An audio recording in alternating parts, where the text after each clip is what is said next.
And see, 9 people are waiting. So we got some people in here.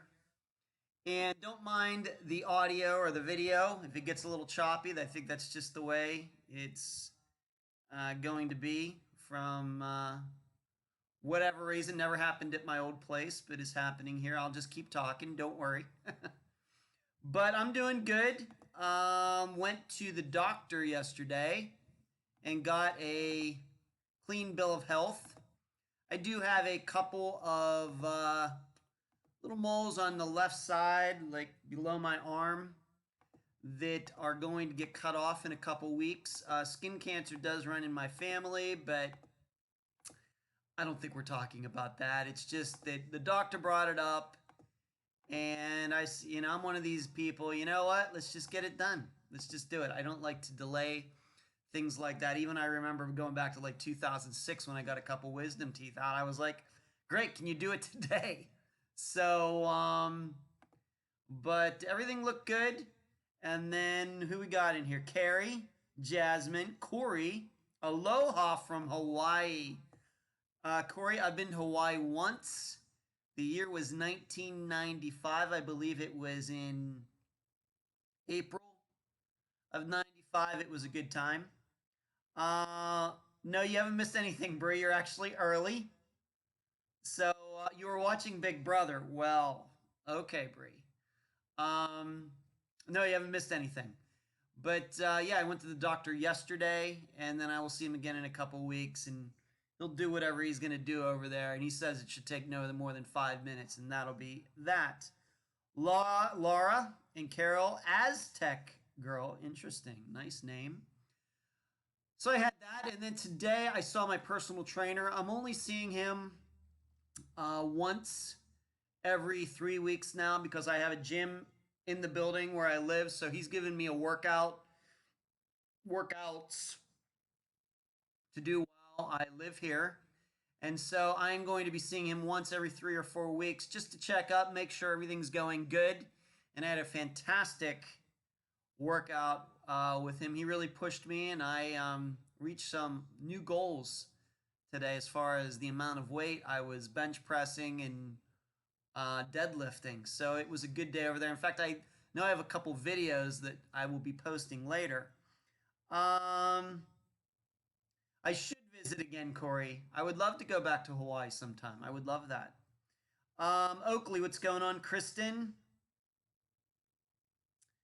uh, Cherie, how are you?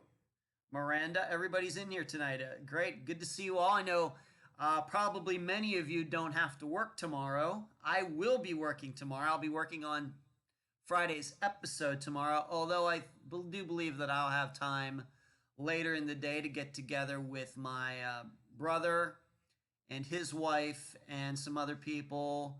Hopefully, they'll be doing some cooking out so I can do some eating. You know, that would only be right. Um, Derek, what's going on? Oakley says, great interview last week. Thank you, Oakley. I was always looking forward to Fridays for the new episodes. Keep up the great work. Thank you, Oakley. Yeah, I thought Melissa was a great guest. Thought we covered as much as we could regarding Jonathan's disappearance. And of course, I'll be talking about the poll from that episode here in a bit. And we have another. I just want to warn you all now. Of course, you know that the way we do this, we don't talk about Friday's episode until the end. But I'm telling you right now, you're all going to have to get very comfortable for this Friday's episode. It's a long one. I haven't timed out the interview yet, but this could be like a 3 hour episode this Friday. I'm thinking. I don't think it'll be the longest. I think the Thomas Brown episode is still the longest.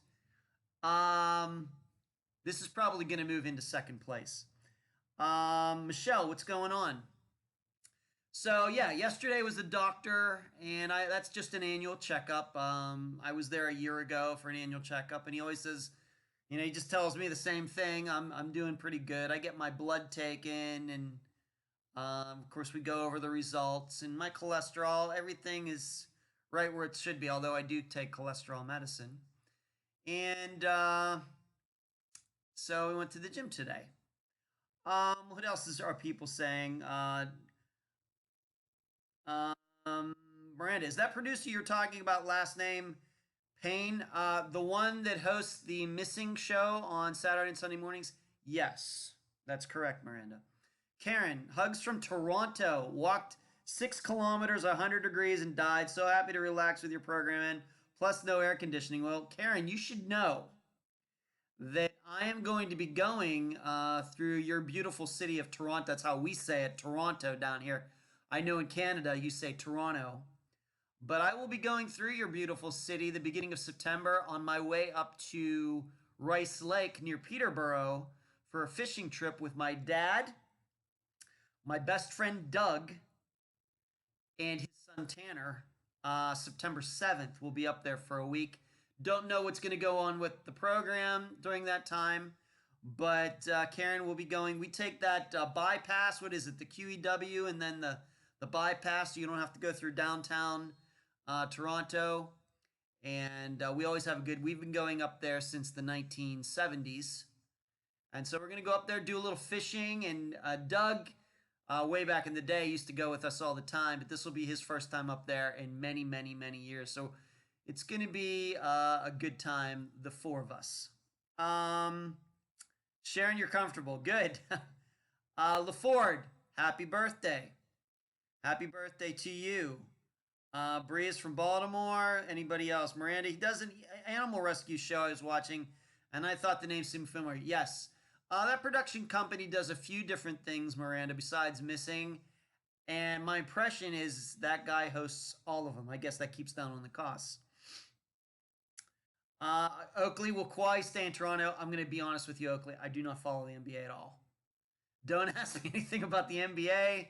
Don't ask me anything about the NHL. I don't watch. Major League Baseball, yes. NFL, yes. Tennis, yes. Golf, yes. NBA and NHL, no. Sorry about that. So yeah, we're going to do a little fishing up above Toronto. It's about a 7-hour drive from where my dad lives in Pennsylvania up there, so it's not a bad drive at all. Why can't I afford a better camera? I just use the one off of my laptop, and that's the way it goes. And you just got blocked. So what's everybody doing for the fourth? Like I said, I'm going to be doing some work, but I'll try to be social at least a little bit. Maybe some of you actually have to work tomorrow, depending on what you do for a living. I'm thinking most government workers are going to have the day off, but I don't know. Um, and yeah, you made it, Susan. You made it fine. So July 4th is tomorrow, and but that will not keep me from getting the work done. And maybe you noticed that Facebook was kind of down earlier today. That's why when I put out my, as I usually do, my questions, I request questions for the program, that I didn't put a picture with it because at that time pictures were not posting on Facebook or Instagram for that matter. So I don't know what was going on there. Derek, how about that 15-year-old who won today? Do you think she can win it all? At Wimbledon? Probably not, Derek, but I do know what you're talking about. Probably not. I think it's probably a little too early. Too many other great women tennis players, but maybe she keeps at it. She'll win eventually.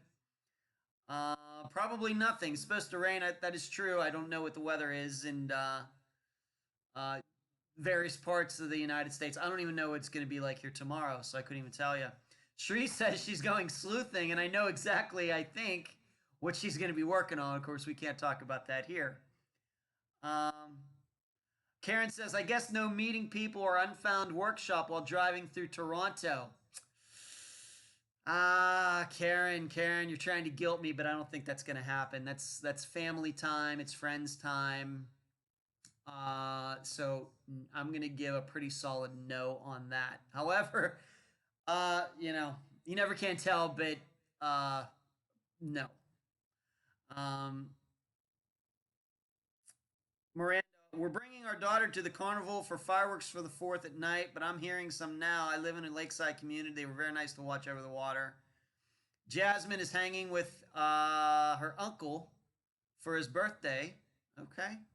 Good. I'm going to a parade tomorrow for the 4th. Derek says Michelle got the day off tomorrow and going to relax and have dinner with a cousin. These all sounds like very nice arrangements for all of you. So that's nice. Good. I'm glad everybody's going to be doing something. Of course, for you non American people, I guess it's just another day for you. Jonathan Estes. An interesting episode, and the poll was interesting as well.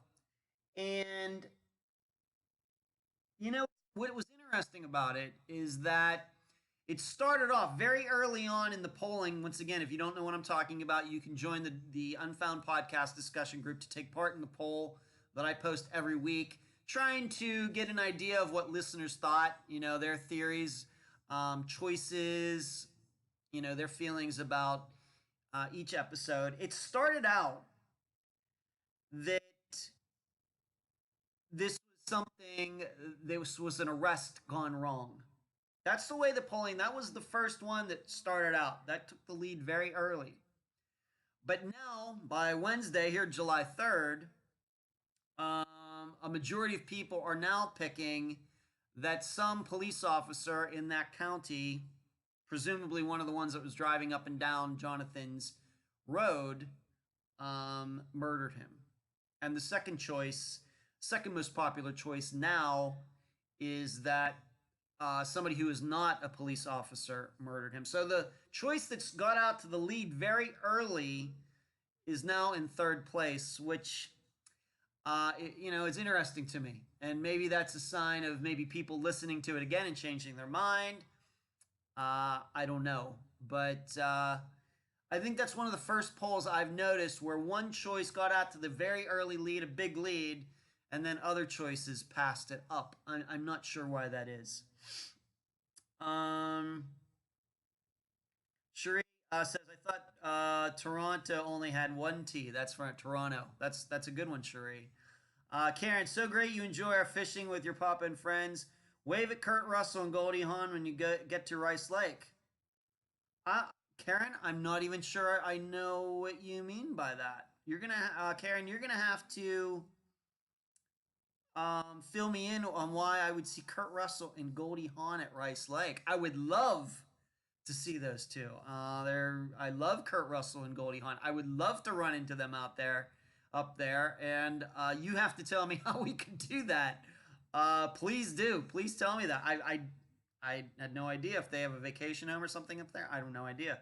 Valerie, I only have 2 patients tomorrow, and then taking my kids to a big 4th event with swimming and barbecue. All right. Cool. Oakley, I feel a police officer, regarding Jonathan Estes, I feel a police officer in his county was involved with his wife and his disappearance. Mm-hmm. Cherie is correct. We had one of the best think tanks yet regarding Jonathan Estes' disappearance in the think tank. Of course, the think tank is limited to people who are on the higher end of the Patreon supporters. If you'd like to take part, all you have to do is sign up on Patreon, and we'd love to have you on Sunday nights when we talk very in-depth about the case from the previous Friday. We throw around a lot of ideas and theories, and we kind of try to talk everything out, and it was one of the best ones. Of course, Jonathan's case kind of lends itself to that, but it was really good. I think we went for like an hour and 20 minutes on Sunday night. It was really good. LaFord says, I love tennis, Wimbledon time. Yeah, how about that Coco getting it done? For sure.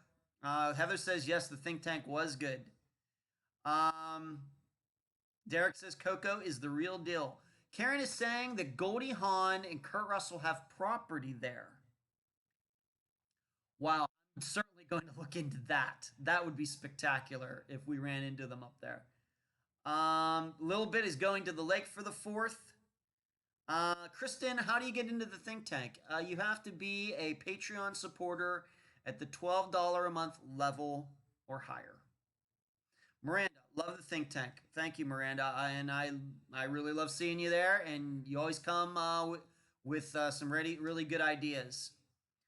Cherie, agreed. My favorite think tank so far, only $12 a month. Thank you, Cherie. Okay. So the Jonathan Estes poll. Next, I want to talk about the meetups one more time.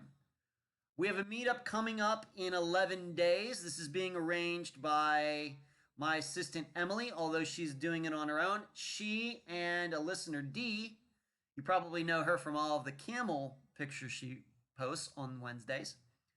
Um, they will be hosting one in the Dallas area on July 14th. If that is something that you can uh, visit, you can make there, you can attend. If you're in the Dallas area, maybe within a couple hours, I don't know. Please go to the discussion group, and if you'd like to get more details on that. The next meetup is July 24th. It's going to be in Amarillo. I know that the restaurant's already been picked out. I believe it's a Mexican place. And the person who is organizing that is Charmin. Once again, she is also in the discussion group. Her name is Sharmin.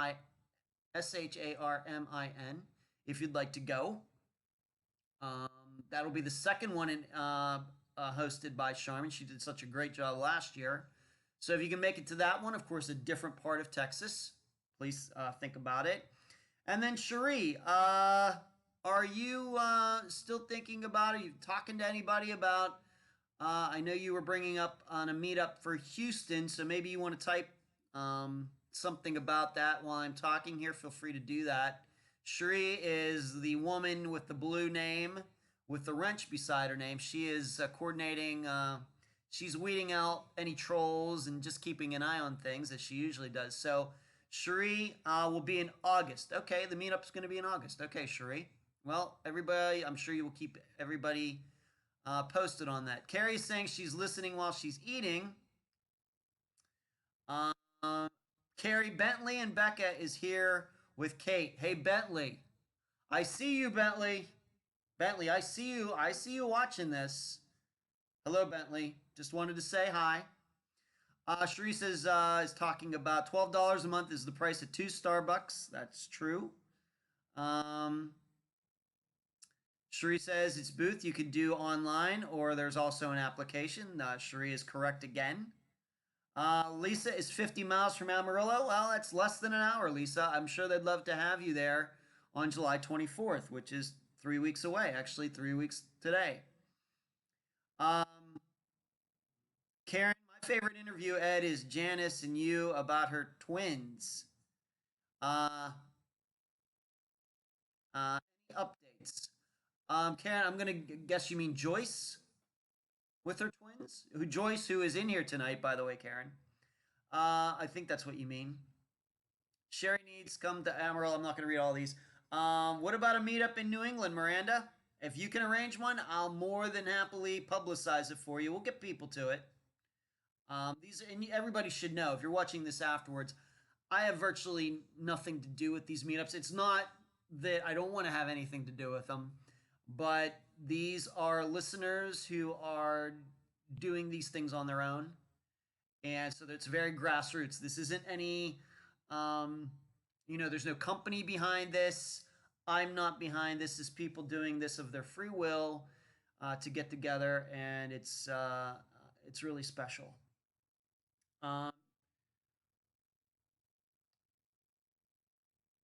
Yeah, Oakley, did you attend? Do you attend the meetups? Well, no, I haven't, Oakley, because none of them have been even close to me yet.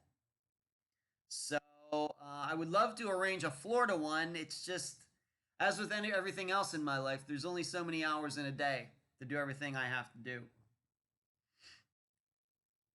Well, I'm talking. You know what, Lisa? I'm going to give a shout out to your Bentley as well. Carrie's Bentley and Lisa's Bentley. I can't believe we have 2 little kids with the same unique name, Bentley. That's interesting.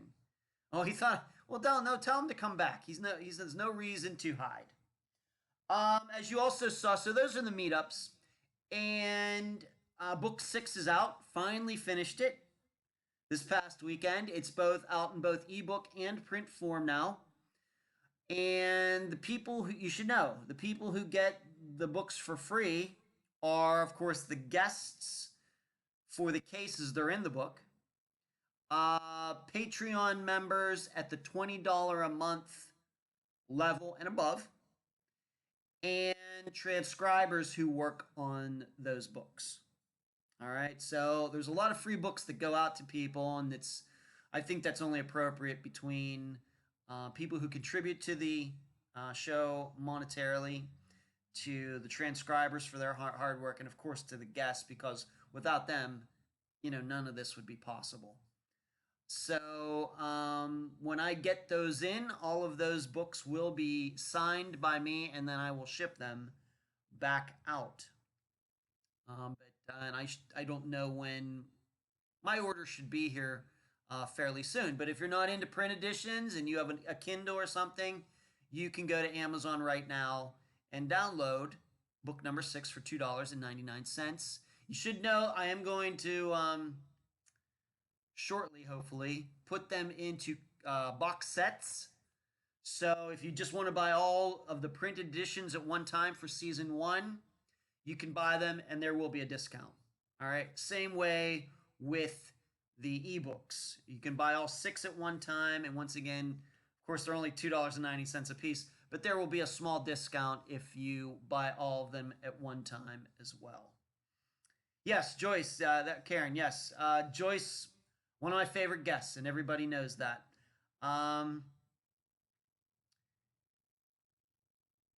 Jerry, and Joyce is saying, Karen, I got a new update on twins and not working out. Good. Yeah, Joyce. Yeah, that case, I wrote about it a little bit in the newsletter, which I was going to talk about next. I wrote a little bit about the McDaniel case in the newsletter. I hope everybody got it who's on the list. That some very strange things going. Suddenly, it's gotten very strange in that case.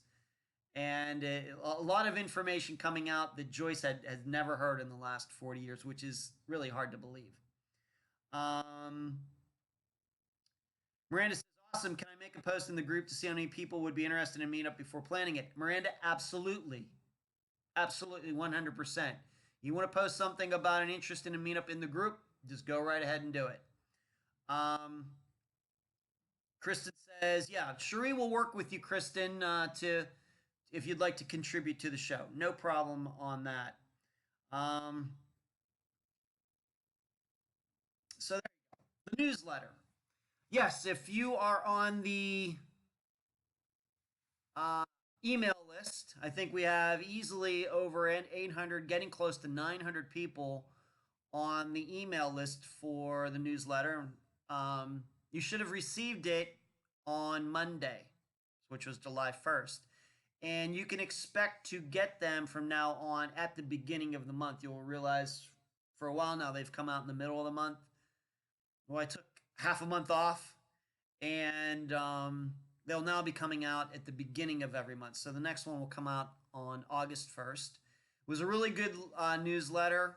Some really good, I think, material in there, things to read about, some updates and some things. Of course, I talked about the meetups in there. If you would like to get the newsletter every month, all you have to do is send me your email address, and you can send it to me through Messenger on Facebook, or you can send it to me just through email, unfoundpodcast@gmail.com, and I will make sure that you get put on the list. The newsletter, what is it? It gives updates on some cases. It talks about meetups, I talk about as much as I can about things that are going on behind the scenes. Once in a while, I'll get on a soapbox a little bit and maybe rant about something in the missing persons community. It just depends. I talked about how I had a discussion with a TV production person last week, or was it the week before now? These days go by so fast. And I just try to keep everybody informed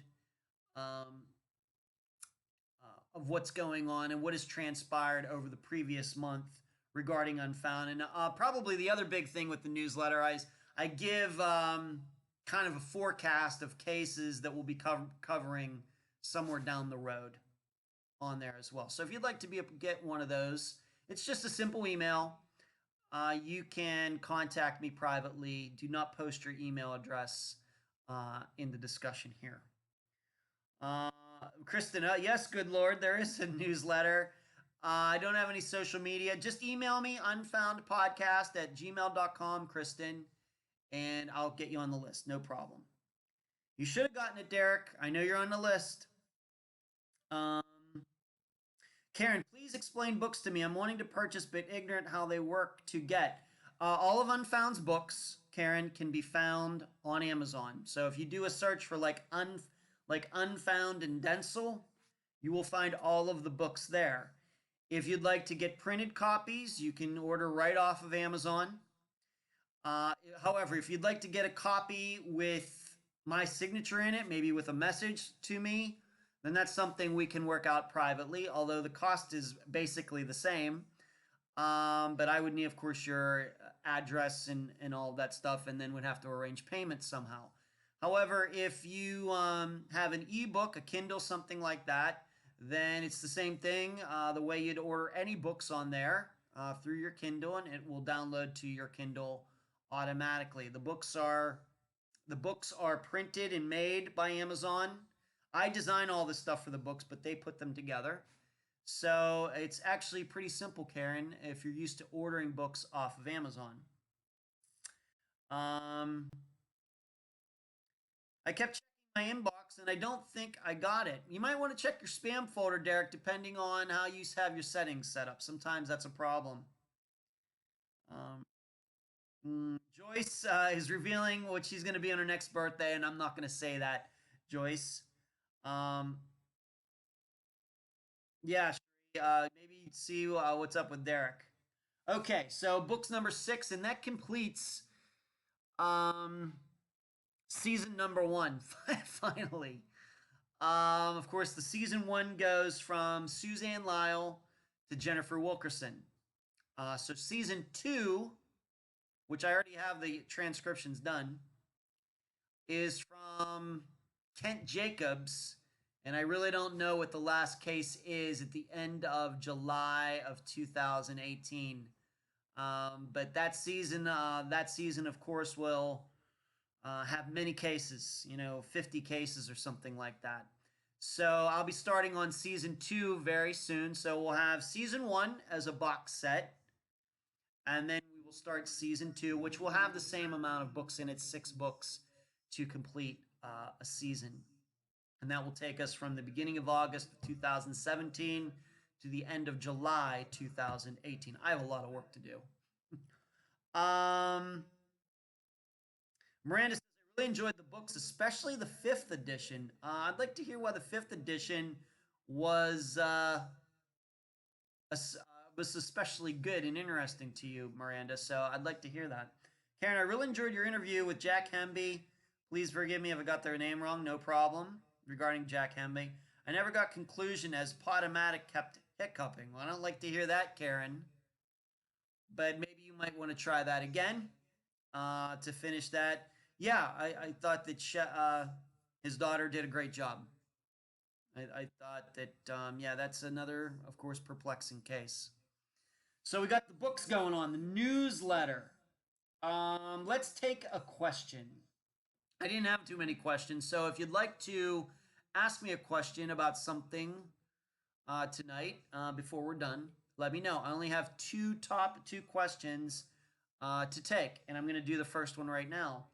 Paula asked me about the use of drones. What do I think about them being used now? It seems like it's, of course, more common. What do I think about it? I think drones are just a tool like anything else.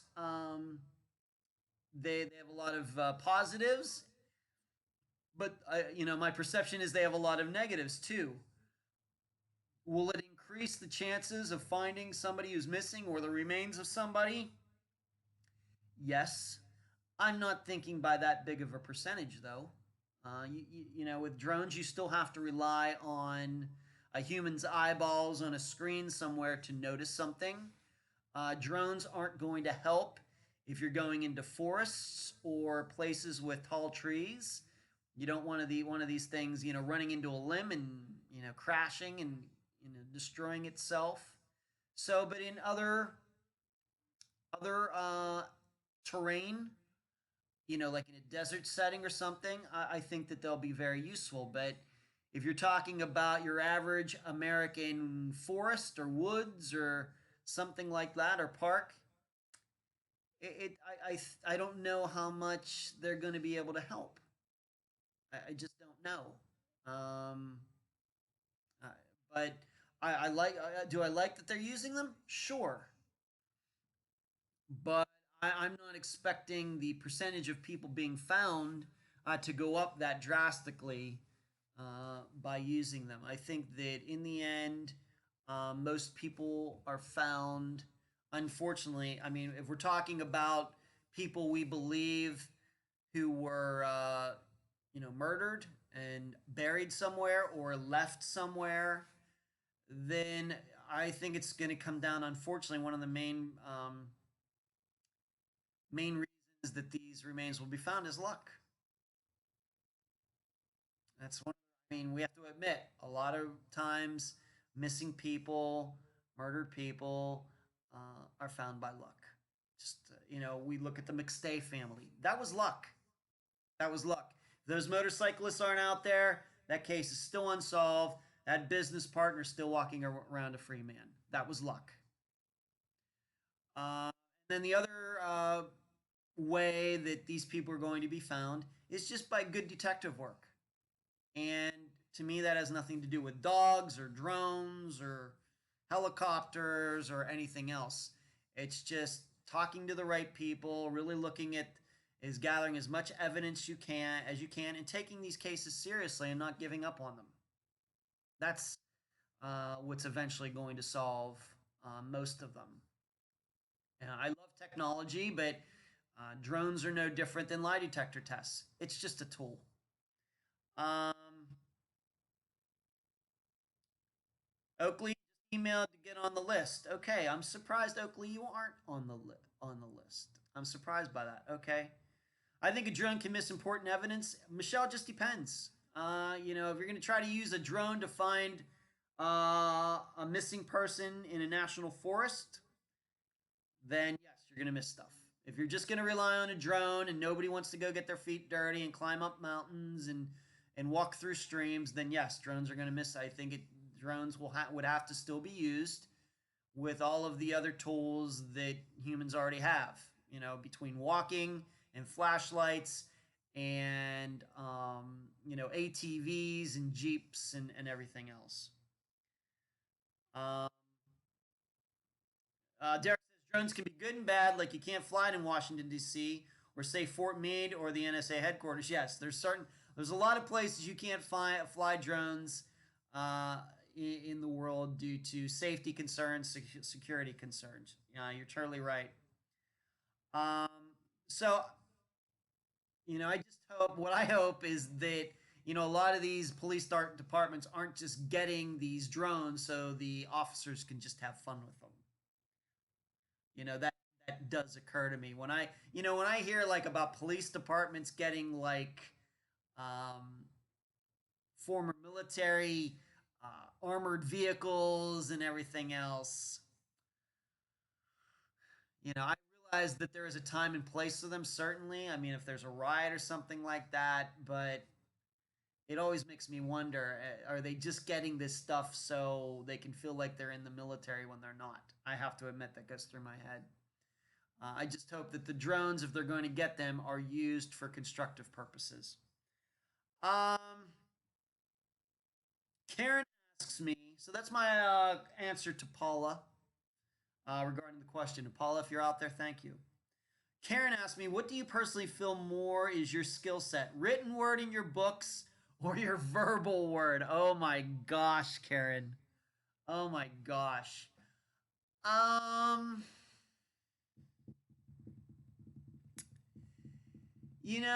Karen, I don't know if you realized it, but I have written some novels that used to be on Amazon, but I've taken them off because my feeling is they probably do need to be redone. I think that I've always had a natural talent for writing.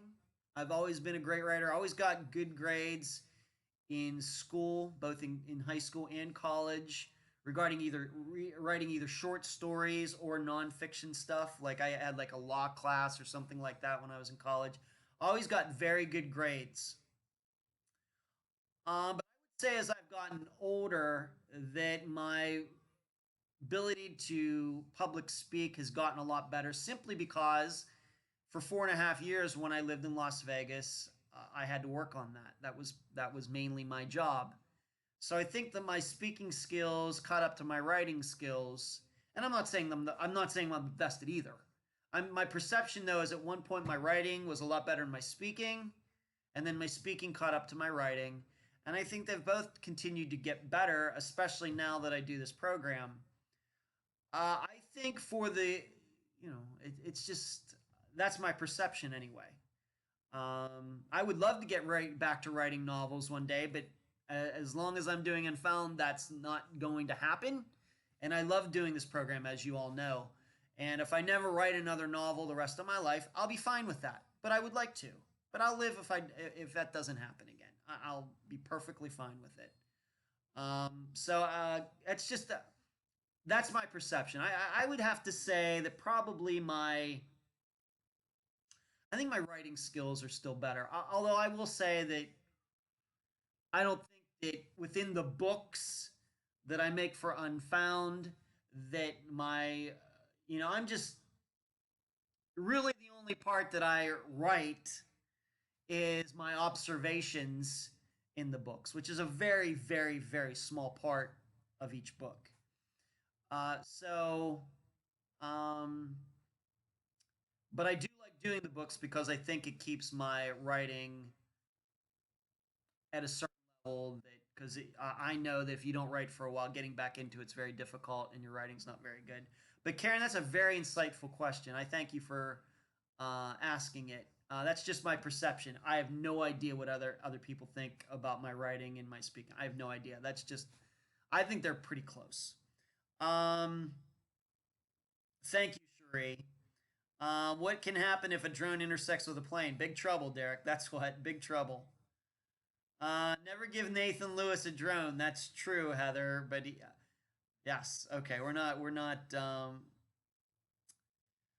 Synergy asked me, "What's my opinion on the Delphi murders?" We've talked about this before, Synergy, and I will gladly answer that again. Um, my I'm not an expert on the case. Okay, I know Unfound's disappearances way better than that case. Okay, as you know, I don't do murders, and so I don't have any more knowledge on it. Probably less knowledge than those people, maybe some in the group who've really been following it. I happen to believe at least one of the girls um, got tricked into going there to meet somebody, an older man who was pretending to be a young boy. Because I just can't believe that there was a coincidence that these girls get dropped off somewhere and they suddenly run into a guy that kills them. That the odds of that happening are so small that I can't even calculate them. So I'm more inclined to believe that there was some guy, the guy who murdered them, knew they were going to be there. I have no proof of that. I'm just trying to weigh out the percentages and probabilities of all that. That's my opinion on it. Who did it? I have no idea. I know it seems like once a month they're saying that, we have a new person, he looks like the sketch, and then just a couple months ago they changed the sketch altogether. So I'm not sure what's going on in it, but I'm not able to keep track of it like a lot of people have. Miranda says, I read the first and fifth, and I thought the fifth was put together better, and I enjoyed reading the cases in the fifth more than the first. Okay, well, I have to say, I would hope that I hope the books would improve as they go, being that, I'd have more experience with the fifth one than the first one. As far as the cases go, that's it's more of a personal taste, probably, Miranda. But I appreciate the insight. Thank you. Thank you. Um, what book will Tom Brown's case be in? He will. I'm just off the top of my head, I think he's going to be in volume 5 of season 2, and we got a ways to go before we get there, Heather. And I appreciate that, Miranda. Thank you. Um, Cherie says that I also write the intro to each interview. I do. And you start globally and narrow to the thesis. That's how I work. I love working with themes. I love working with it, and I think that comes from my novel writing. Derek, the Mackenzie, and I've learned that her name is Lewick. I was saying Luke. Lewick murder suspect was arrested. What do you think happened? Jarek, you must be reading my mind because I'm going to be talking about that shortly. Just let me get through these couple more um, statements here. Karen, you do both well. Thank you, Karen. Both written and verbal. Would you consider your written works rewriting for scripts for a podcast reenactment to help people remember a past experience? Don't not much. Let me see. Would you consider your written works rewriting for scripts for a podcast? You know, Karen, I'm not a big fan of reenactments. I'm not. I've actually been critical of like Disappeared for that because I think it skews people's memories when they watch the show and they don't realize what is real and what's not real and things. So I'm not a big fan of reenactments. In fact, I will tell you that in discussion I've had with this TV production company that I'm with at least for the next 6 months, I've told them that anything that I would be a part of, I would be against reenactments. So um, there has to be other new ways to get disappearances, to get people to understand disappearances and reenactments. So probably not, Karen. Let's talk about Mackenzie Lewick. Thank you, Derek, for bringing it up. It is on my list. I really, of course, I put forth a theory last week, and I was pretty wrong. However, it was an older guy. I guess I got that right. That it was an older guy who murdered her, although it was not a professor. You know, it's hard to understand why any woman would meet a. Let's just put it this way. It's hard to understand why any woman would meet a stranger in a park at 3 a.m. Okay? It's hard to understand. Now, I know that maybe women with addictions would do this. I know women who are prostitutes would do this, very common. Uh, but as far as I know, she wasn't into either of those things. Now, I don't know. Maybe we're going to find out. And I know that there is news out there that, she was looking for a sugar daddy. So, but even that, would she be so naive to think that she was going to meet a sugar daddy at 3 in the morning in a park? That's hard for me to wrap my head around. Um, I'm more inclined to believe that this was not the first time, and I have his name here. I'm going to give it a shot as the pronunciation of it. Um, Ayula Ajayi, I guess. Ayula Ajayi. My, once again, I got it wrong this week, last week, and I could be getting it wrong this week. My guess is she and this guy knew each other before that night. Now, what does that mean? I don't know. I just can't see any woman, uh, just any general woman, um, just stereotypical woman. I don't care about race or anything. Just somebody in Mackenzie's age group, um, just going out and meeting someone in a park at 3 a.m. Just some stranger. I mean, why didn't this, as I asked last week, why didn't this person pick her up at the airport? Mm, I don't know. So I think there's still a lot of things we don't understand um, about this. I don't know if we'll ever find this stuff out. Of course, if there is news that she was into something she shouldn't have been doing, was she a prostitute or something? I don't think that we'll ever find that out at this point. Had this been a disappearance that went on for a few years, then I think we would have. that her remains have been found probably tells me probably we won't. So, um, we may never know, the exact reason, but my guess is that these two had some sort of uh, prior meeting. I'm not saying it was sexual or anything.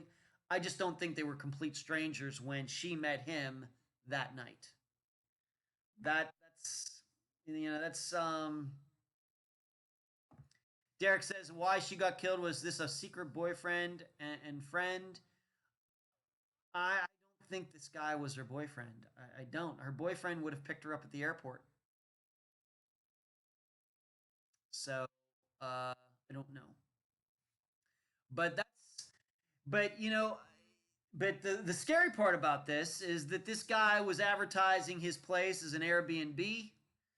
There's this story about this contractor who said the guy Ayula tried to get him to build some sort of soundproof room, and it seems like this guy had some sort of fantasy going on that he wanted to enact.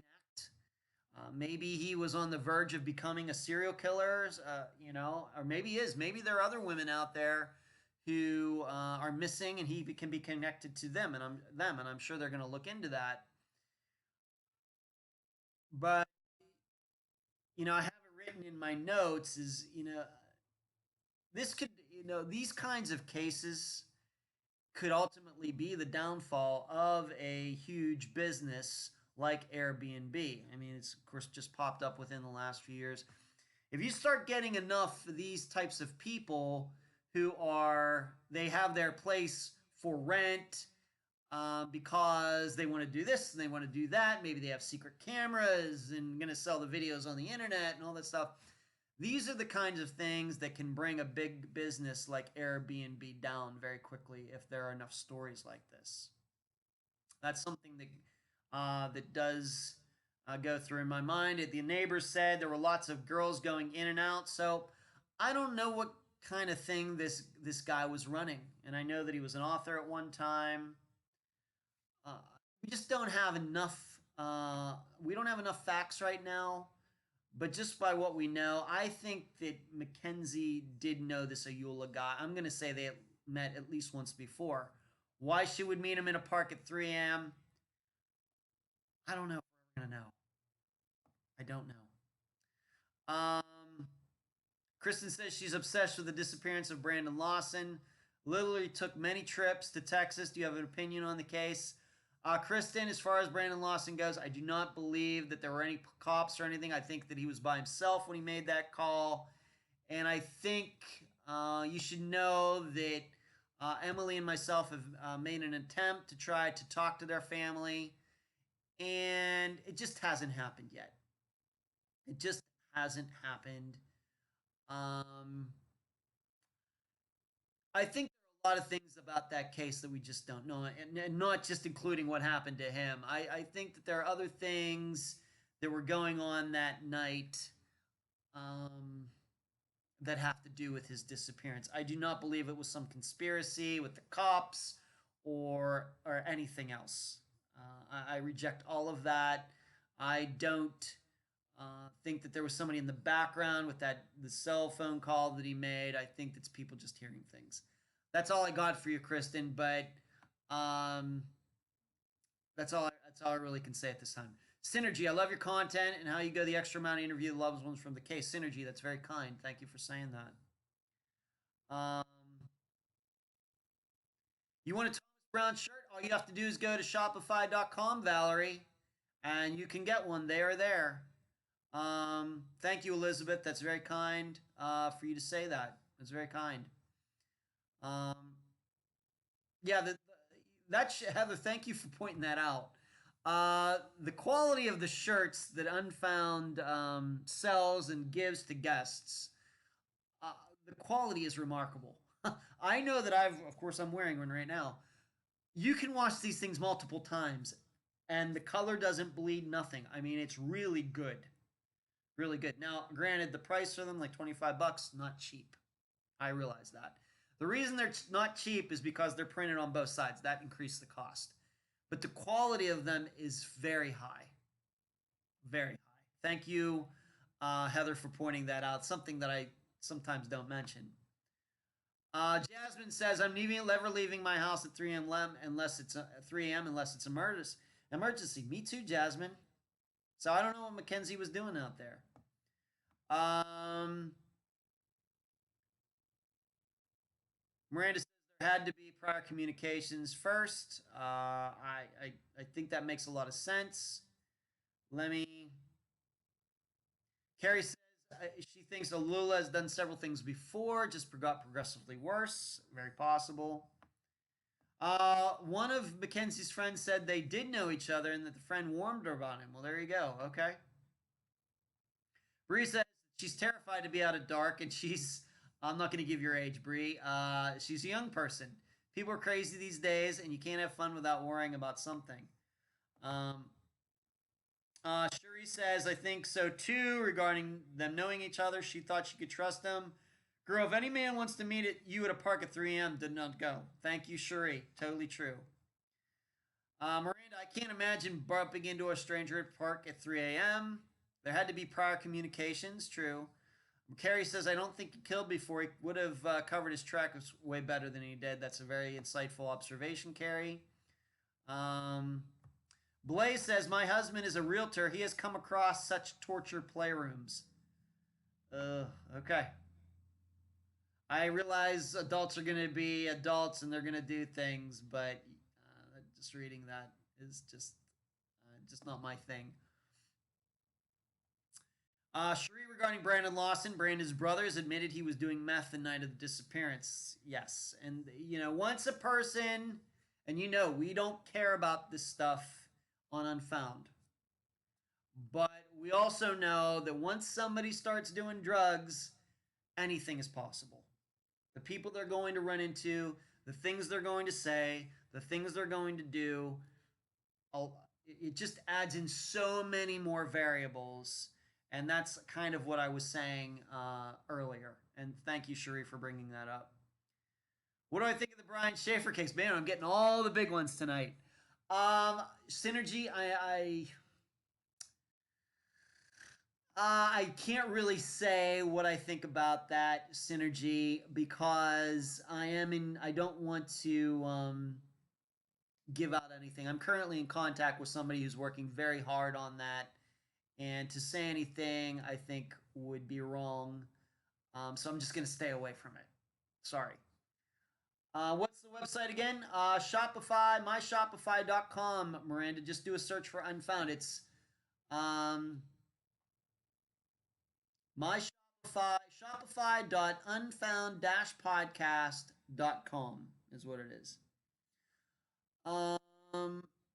Karen asks, how did your skill set from Vegas bring you to what the wonderful things you do now, and how supportive were mom and dad? My skill set, Karen, from Vegas was I was an actor and ride operator at Star Trek The Experience from May 2000 to October 2004, and in which I had to entertain guests and pretend I was in space. And if the ride would break down, we were required to entertain the guests by ourselves. We had to stay in character as a Starfleet officer and pretend that we were in the 24th century, and so were they. And and I can tell you the truth, they did not. The employer, Paramount Parks, did not give you a lot of skills regarding that. So it was on the job training. So that kind of taught me how to think off the top of my head, like think and talk at the same time. I'm not saying I'm the best at it. All I know is I'm much better at it now than I was before, and that job surely helped. How supportive were mom and dad? My mom and dad have always thought I was crazy regarding anything, anything that I pursued that wasn't, mainstream. Okay, that's just the way it's always been. I think that they've always thought I was a little nuts. But my mother, of course, is deceased now, but she was very supportive of Unfound. And my dad is supportive. He was on here a couple weeks ago and said some very nice things that were certainly authentic. But I think the overall attitude of Mr. and Mrs. Densel about their son over the years is he's just a little, I tend to do things off the beaten trail. Yeah, thank you for saying that, Heather. Kristen says Brandon is definitely out there in the wilderness waiting to be found. Kristen, I agree. Okay. Let's me get to the other question, and then we'll see. What are we at? 9:51. Okay. The other question from Laura is Facebook pages for missing persons cases. I certainly endorse them.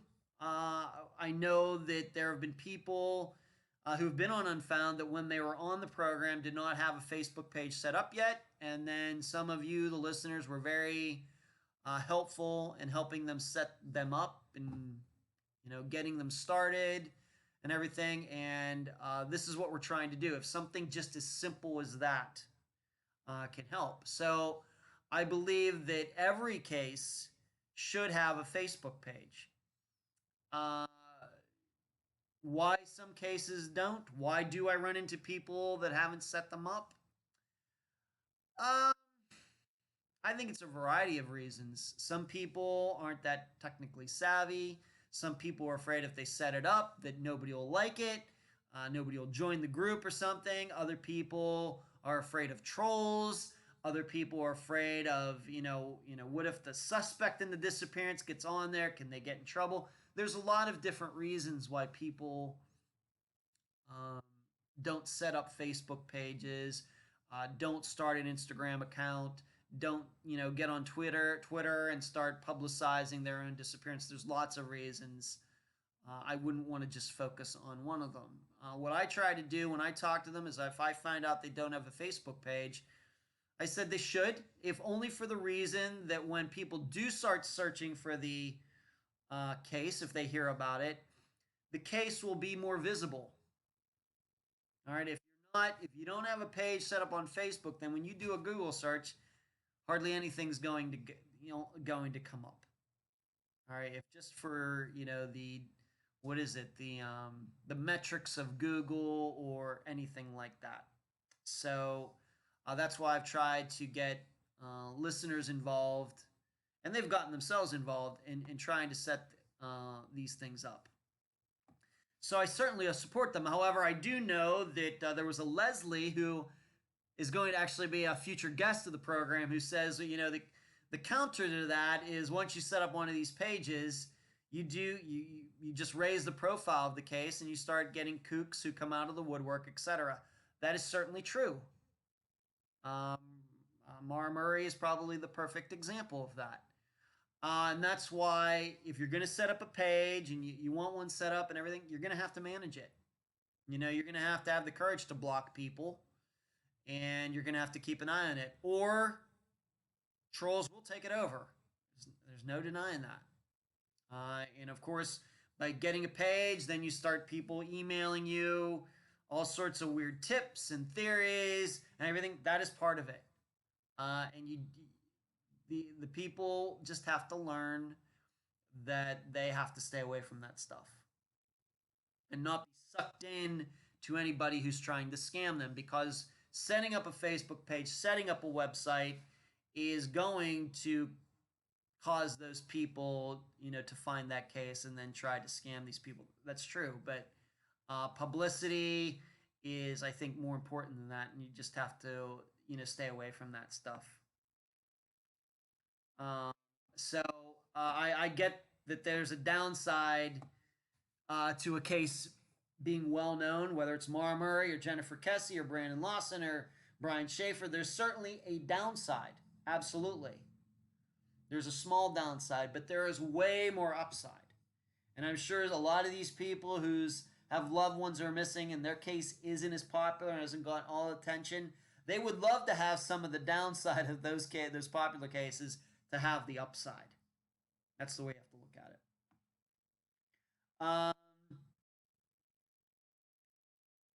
it. Michelle says, Ed, about your parents, you crack me up.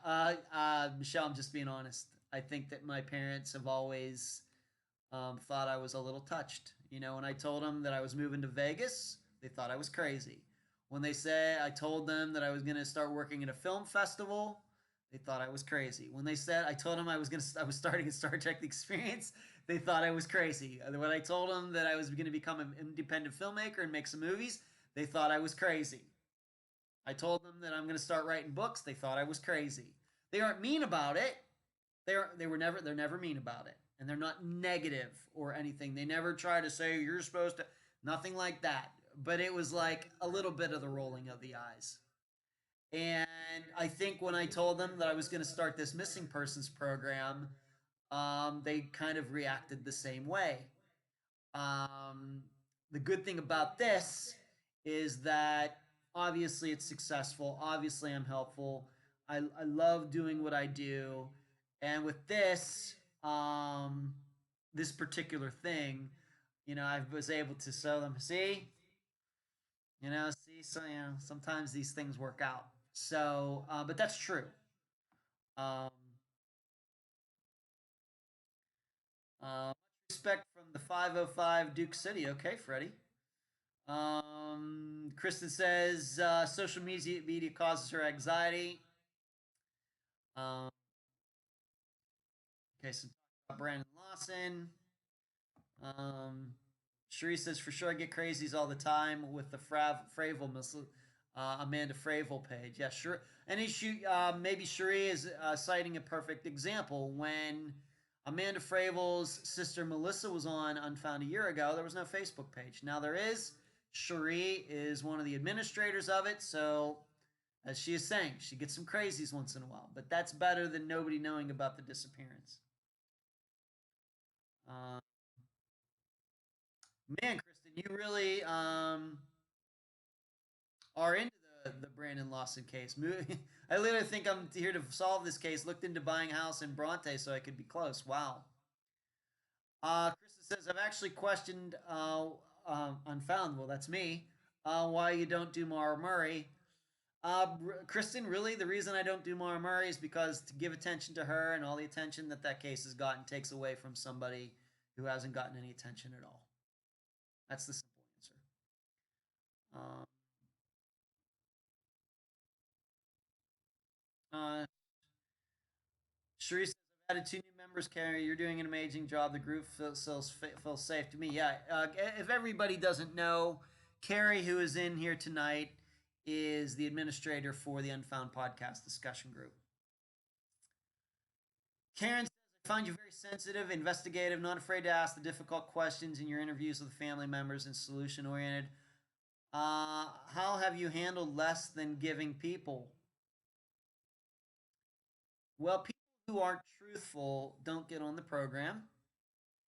And, I never go into any conversation with a person thinking I'm going to, find out everything.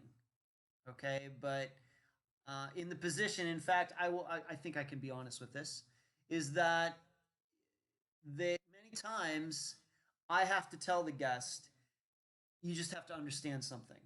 In my position, I have to ask these questions. Okay. I'm not trying to give you a hard time. I'm not trying to be sensational or anything else, but you have to understand in my position, I have to ask these questions. I realize sometimes you're not going to be able to answer it because of this reason or that reason. And I tell them, I want you to know I'm never going to give you a hard time regarding that. Okay. But they have to understand that it's my job to ask the questions that you, the listeners, would ask if you could. Okay. I can't make people answer things that they don't want to answer. All right. You know, but I do have a responsibility to asking asking tough questions and asking questions that may make the guest at least feel a little uncomfortable. But that is not the reason. And the truth is, but oftentimes by asking questions, suddenly the guest, suddenly starts to discover, man, there are some things that I don't know about this case that I thought so well about my daughter, my son. Man, I don't know that. Man, I never thought about it that way. And I get that a lot. Uh, I'm here to help. I'm not here to put these people on the spot. So, but they just have to understand that I just have a job to do. Uh, mhm. Hello, Greg. Greg coming in. Hello, everybody. Capital letters and stuff. What's going on, Greg? Good to see you. Um, let's go to. It's been an hour. Let's go to. Oh, I know what I was going to talk about tonight. I promise this. So we're going to be a little while longer. Okay. There was an article that I posted in the group about this study that has been done about suicides. Suicide rates are much higher in mountainous states in contrast to low level states. So here in Florida, of course, I think the highest point in Florida is only 500 feet above sea level. But over the last few years, um, there's been studies done in Colorado, Montana, Wyoming, Idaho, and Utah. And it's been found that these states have much higher suicide rates than other states. And now they're doing a study to find out if high altitude could contribute to suicides. Does high altitude make people more likely to commit suicide? All right. Article caught my eye. I posted it in the group. I told everybody that I would talk about it tonight. Um, in reading the entire article, and I'm wondering if uh, anybody read the article. It's very interesting. It's in the group. Please go find it. It's a very interesting read. It's not some hokey type of thing. I think that it's fairly well based in science, and I think that this is going to be something that, um, of course, psychologists and scientists, people in the medical profession, are going to continue to look into. It's very interesting, and it would surely be good to lower the suicide rate in those states. And if you don't know, the suicide rate in the United States since the time I was born in 1970 has skyrocketed. I mean, as we've had less murders and less violent crime, and it's going down, the suicide rate is going the exact opposite direction. You can look that up for yourself. The only thing that I would say is that the suicide rates in these states have increased. But I think the flaw is the elevation in these states haven't increased. So I don't know what to make of that. However, in the article, um, there is something that I think, and uh, this is a perfect example of how you can look at data one way and then look at it another way and say, oh yeah, this other way makes a little more sense. It is true in these states that the suicide rate is higher. Does that mean then that high altitude causes more people to commit suicide? Okay? Well, what they found, and this is interesting, what they found is that many of the antidepressants that people use are less effective at high altitudes. So it very well could be it's not the high altitude that is causing people to commit suicide. What's actually happening is the high altitude has an effect on their medication, which in turn has an effect on them, which in turn makes them more likely to commit suicide. And this is in this article. Very interesting. See, that also catches that kind of stuff I just love. And I love, especially when it comes to missing persons cases, when you can come across statistics that people look into it deeper and it shows something a little bit different. Sheree said the article was very interesting to me. My brother's from Montana. He said they're all cooped up inside most of the time drinking because it's too cold. He said the number of fights are way higher than in states with warmer climates. Sheree, that very well may be. That very may be.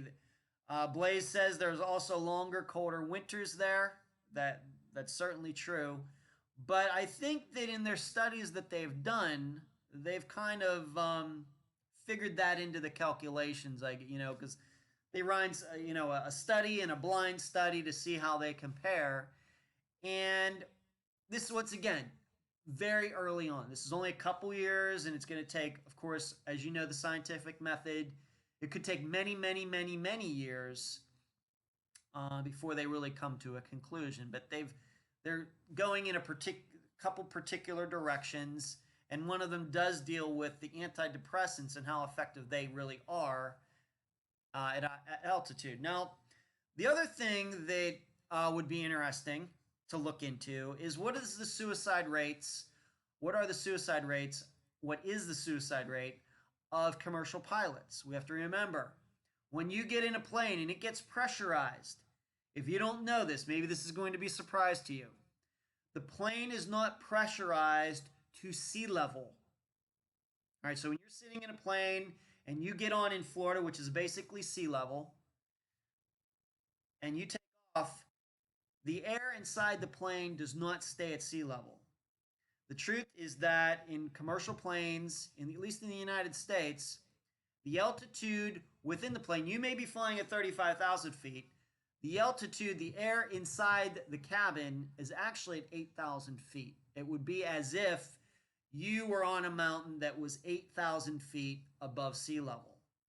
I don't know how many people realize that. I think most people just think you get in a plane, it's the same, the air is the same as I just got in at the airport. That is not the case. Actually, the reason it's set at 8,000 feet is because it's too expensive, and takes too much mechanical work to keep a plane at sea level inside. Of course, you can't keep it at 14,000 feet because people would be passing out. So 8,000 feet is, so if you fly a Boeing 737 or Airbus or whatever, the altitude is 8,000 feet. Well, commercial pilots, of course, then spend a lot of time in air that is actually 8,000 feet air. It would be interesting to see their suicide rate compared to the suicide rates of people in these states. That was something that I thought of as I was reading the article. Riff Raff, what's going on? Thank you for joining tonight. Okay. Blaze says, I believe that about heat. Every heat wave in Philly goes nuts. Well, some people also believe that, when there's a full moon, that there's more crime on full moons. And I think there is some, I don't know if I personally believe it, but there is some, or facts out there that say that could be true. No.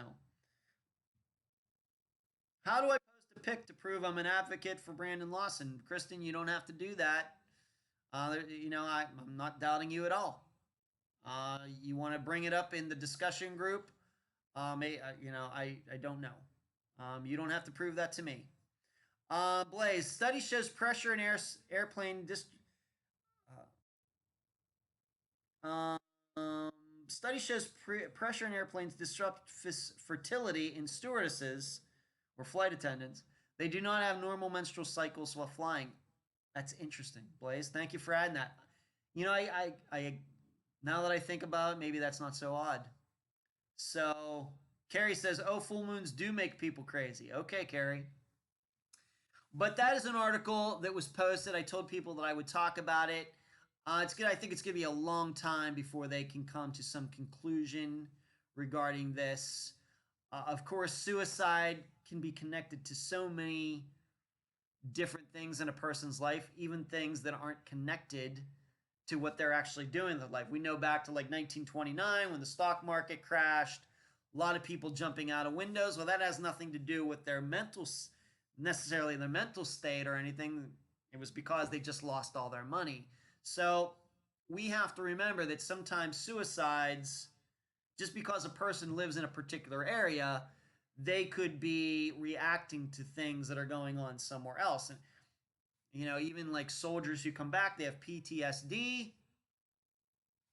If they do commit suicide, it's not because they live in Colorado or Wyoming. It's because they have this condition, which of course affects a lot of military members.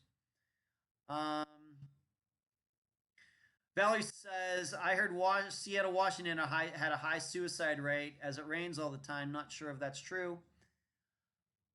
I don't know. I was just talking about these states with high altitude. I'm going to guess the suicide rate varies greatly from state to state. However, I don't know the state with the lowest suicide rate. And Sharia, I find it interesting as well. Okay, let's move to the episode for this Friday. This is the disappearances of Molly Miller and Colt Haynes. It is an episode that I am calling The Chase, and this disappearance happened on July 8th, 2013. So in 5 days, we're going to be, will be 6 years, exactly 6 years since the disappearance. This happened in Wilson, Oklahoma. I know that we're just talking about popular case and everything. This is one that I think is going to be getting more popular because I know that there's a series that was filmed that is eventually going to be on the Oxygen channel. However, I have been talking to Molly's cousin Paula since January, and then we were finally able to get together for an interview this week. Actually, the interview was done in two parts. It was done yesterday, part of it, and then today, part of it. And this is a tough case. It has so many moving parts. Colt and Molly were with a guy named Con Nip. So his first name's Con, his last name's Nip. And they were getting chased by the police. Con was driving. He was able to evade the police. They ditched the car, but somehow Con made it back to his house, and Molly and Colt didn't.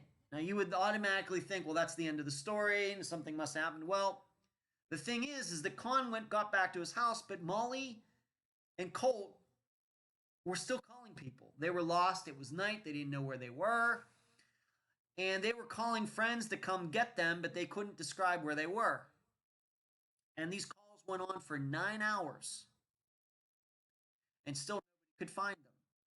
And then within minutes of each other, both phones, both Colt and Molly's phone, died or were shut off or something, and they were never seen again.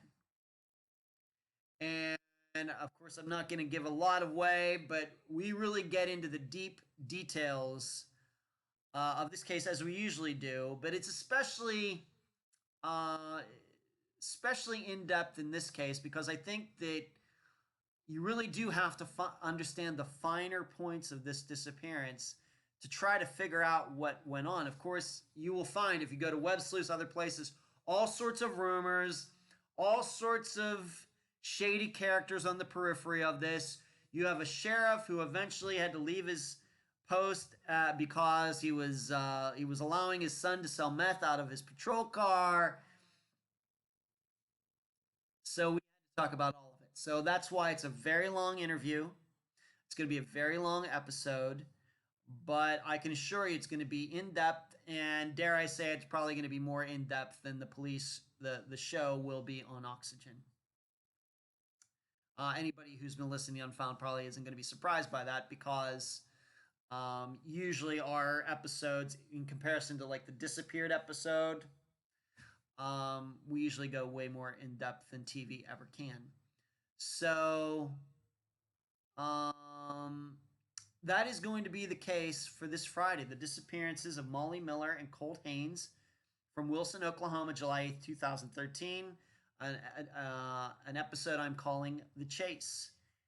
And the guest is Molly Miller's cousin, Paula Fielder. Let me look at some of this. Karen says, regarding the altitude, while very interesting, yet it makes sense. Higher levels have different baking levels, breathing levels, so medications should be looked at too. Well, that's not a great thing. It's not my thinking. It's in the article. I was just stating how, you can think one thing and then, they've kind of maybe figured out something else. But like I said, this is something probably they're going to have to study it for a long time. Cherie says, don't forget to think about our troops tomorrow. Absolutely, Cherie. Thank you for that. Cherie says, so many moving parts regarding this disappearance. Yes, it is. Yes, that's true.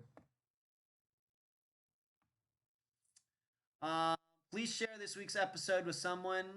Jill, hey, Jill. Well, unfortunately, we're just about done, Jill, but as I know you do, you will listen to it or watch it later. Blaze says, I do remember reading about this case. Very sad, all the calls and then nothing. Yeah. Yep. The calls that Molly and Colt make after the car is ditched are probably the most confusing, perplexing part of this case. Yes, and we will be doing a think tank on Sunday night for that, and I can already predict that's going to be a long one. So everybody better cut. So the episode's going to be long, and everybody that's going to be in the think tank on Sunday night, that's going to be long as well. So that's all. Karen, thank you for always making me think. That's why you're here. I'm not here to, Karen, if you're fairly new, as I always like to say, the reason we don't do theorizing on the program is because people can figure those things out for themselves. I'm not going to spoon feed theories to the listeners because they're smart enough to do that. I'm just going to give them the facts. Of course, it's really my guest that is talking, and people can make their own decisions.